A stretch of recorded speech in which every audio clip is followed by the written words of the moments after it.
काम किया है। आज इस परिस्थिति में हमें, चाहे प्रदेश की सरकार हो या देश की सरकार हो, भारतीय जनता पार्टी ने हर वर्ग के लोगों को छलने का काम किया। चाहे जो नौजवान हो, चाहे किसान हो, चाहे महिलाएं हो।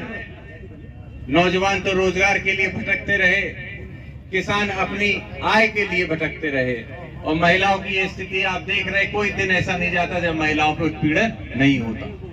तो हर तरीके से ये सरकार फेल। और दूसरे हाथ पे जब जब समाजवादियों की सरकार रही, चाहे खाद का वितरण रहा हो, चाहे रोजगार देने की बात हो, चाहे बेरोजगार भत्ता देने की बात रही हो, यहाँ तक के हम लोगों ने बुजुर्ग हमारी माताएं बहनों के लिए वृद्धा पेंशन भी देने का काम किया था, जो इस मौजूदा सरकार ने बंद की है। तो आपको मैं यही अनुरोध कर रहा हूँ कि ये जो चुनाव है, ये हमारी आपकी प्रतिष्ठा का चुनाव है। प्रतिष्ठा इसीलिए है क्योंकि जितना आगे नेताजी आपको हमको लाए थे, आपको याद होगा जब समाजवादी पार्टी का नेताजी ने गठन किया, कितने परिश्रम से उस पार्टी को खड़ा किया गया, और उस समाज को जिसको हमेशा छेका जाता था, उसको आगे लाने का काम नेताजी ने, आदरणीय शिवपाल सिंह जी ने, राम खिलाड़ी जी जैसे लोग, सब लोगों ने मिलकर किया। लेकिन आज जो स्थिति में हम आप खड़े हैं, क्या नहीं लगता हम लोगों को फिर से पीछे धकेला जा रहा है? क्या हमको फिर से हमारी गिनती नहीं की जा रही? तो आज ये परिस्थितियां, इन परिस्थितियों को हमें आपको देखना होगा। नौजवान साथियों से खास करके कहना चाहता हूँ, जब जब सपा की सरकार होती थी, नौजवानों के आंखों में एक उम्मीद होती थी रोजगार की। हम लोग किसी भी हाईवे पे, रोड पे निकलते थे तो सुबह या शाम में देखते थे नए नए लड़के वर्जिश करते थे, दौड़ते थे कि आने वाले समय में पुलिस की भर्ती होगी, हमें नौकरी मिलेगी। आज कहीं आपको दिखाई देता? अभी पुलिस की भर्ती हुई, लाखों लाख बच्चे गए पुलिस की भर्ती के लिए। एक परिवार से आप सोच लीजिए, अगर गरीब किसान परिवार होता है, किस तरीके से अपने बच्चे को अपना पेट काट के पैसे दे के शहर या सेंटर भेजता है कि जाओ बेटा एग्जाम दे के आओ, परीक्षा दे के आओ और परीक्षा में पास होना। उम्मीद होती है उसकी, और उस उम्मीद का सोचिए जब वही परीक्षा में जब पेपर लीक हो जाता है तो क्या उस परिवार का सपना नहीं टूट जाता?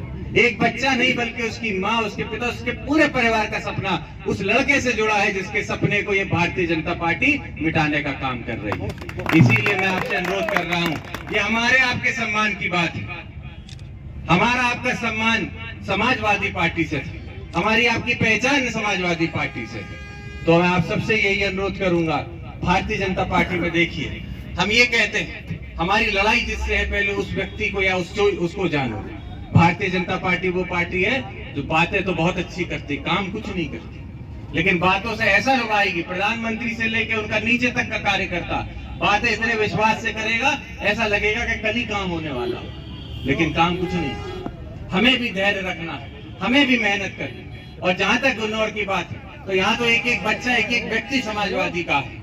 आप लोगों का तो इतिहास समाजवादी का, जैसा मैंने कहा। तो आप सब लोग एकजुट हो जाएं। ये हम लोग कि भविष्य की लड़ाई, अगर इस बार हम लोग गलती कर गए तो आने वाला भविष्य हम लोग का अंधकार में हो सकता है। इसीलिए अपने नौजवान साथियों से खास करके मैं कहूंगा कि आप लोग एकजुट हो जाओ, और ये मत सोचना कि अपने घर की जिम्मेदारी बस लेके बैठो।